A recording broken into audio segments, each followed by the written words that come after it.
Hi class, so in this video, I'm going to talk about ways to turn your pre-writing, we're still in the pre-writing, but kind of start thinking about how you want to lay out your paper, right? Structure. How do you want to situate your main ideas? What do you want to talk about first? Right? So you would want to go over each one of the points, right? Because these were the 3 points. And, choose something broad, something that you're going to use as your topic sentence. So what I came up with, I'll show you right here. So I like this. This is something called it's a thesis outline, right? So a thesis outline basically just has a working thesis statement and the points that you're going to cover. So your body paragraphs. No hook, no introduction, or a conclusion. And you have a working thesis here. I say working because sometimes you want to revise it. So mine was, although grit, right? So remember, in your thesis, you have to name the term, which I did here, grit. Talk about it, kind of introduce it, and very general, right? In broad terms, explain why it's bad. So think of it as a preview. You're making a point, not too specific. So we have, although grit is viewed as a requisite for academic success, and I'm going to stop there real quick. I really like this style. It's called a Sheridan-Baker. And basically, what you do is, so let's see, you have a complex sentence. So a complex sentence has a dependent clause, which is this, followed by a main clause.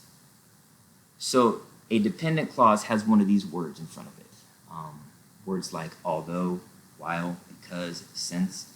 And once you put one of those words in front of a sentence, it cannot stand alone. It's not complete. So you subordinate it. So when you subordinate something, it's not as important. So I like the style here because you do this to kind of say, this is what other people think, right? Although grit is viewed as a requisite for academic success, so in other words, you have to have grit to be successful. So then you put your comma, and right after your comma is the real point. It causes tremendous harm for certain groups of the population. So see how there's like a contrast? Here it's success, here it's harm, right? There you go. Okay, so my first point, it's not a new term. It is one that has been around for several years.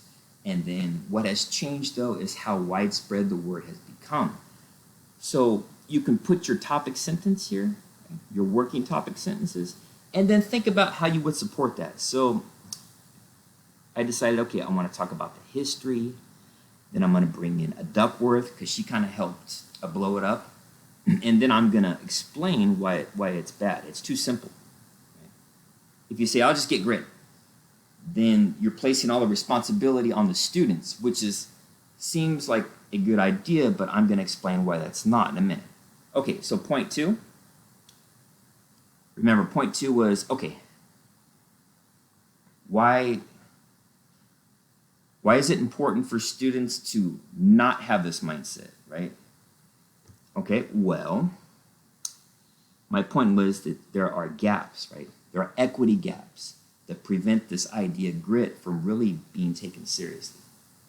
Where do you see those gaps? School supplies. Okay, so I was going to talk about how some school districts, they got all the latest and greatest technology. Down the road, crap. So you can see where I'm getting at here, right? Students could have the same amount of grit, but the one at the plush school, right, is going to have an advantage over the other one. So that's what I'm going to talk about. And then my third point is, what do we do?